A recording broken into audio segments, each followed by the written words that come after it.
Ишин ачык деп жарыялоого уруксат этиңиздер. Баткен районунун аймагындагы мугалимдердин секциялык ишинде 12 жылдык билим берүүгө өтүүнүн өзгөчөлүктөрү заманбап окутуу ыкмаларын колдонуу, ошондой эле улуттук наркка негизделген сапаттуу билим жана татыктуу тарбия берүү маселелерине көңүл бурулду. Былтыркы окуу жылынан баштап 12 жылдык билим берүүгө этап менен өтүү башталган.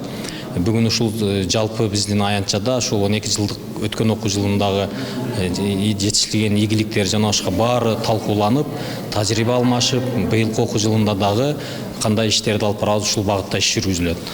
Андан сырткары 12 жылдыктын быйылкы этабында 5-класстарыбыз 7-класстарга секирик жасалган. Ушул багыттагы жаңы стандарттар өзгөрүлүп чыкты.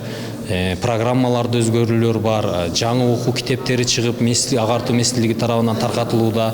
Ушулардын бардыгы бүгүн ушул август секциялык ишинде толук талкууланып, жаңы окуу жылында кандай иш алып барабызды аныктап алабыз. Теориялык талкуулар практикалык сабактар менен коштолду. Тажрыйбалуу жана алдыңкы мугалимдер ачык сабактарды өтүп, кесиптештерине заманбап усулдарды көрсөтүштү. Бардык мугалимдер өзүнүн кесибин мыкты сүйүү менен, мыкты жоопкерчилик менен иштесе дайыма ийгиликтин башатын көрсөтөт деп ойлойм.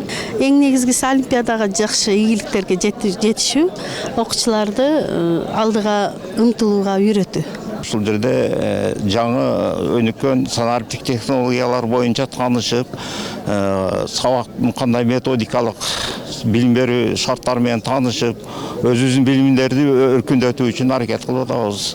Бирок бизде дагы жакшы жылуулар бар. 34-кесип лицейден окуучуларыбыз көптөгөн окуу жайларга өтүп, техникалык билим алып, көптөгөн адистиктерге ээ болуп, өз кесиптеринде иштеп атышат. Баткен районунда 53 мектеп иш алып барат, айрымдарында мугалимдердин жетишсиздиги бар экени айтылды. Мына ошондуктан жаңы окуу жылына даярдык көрүүдө педагогикалык кадрлар менен камсыздоо жана билим берүүнүн сапатын жогорулатуу негизги милдеттердин бири катары белгиленди. Бермет Манасова, Расул Акматов, жаңылыктар.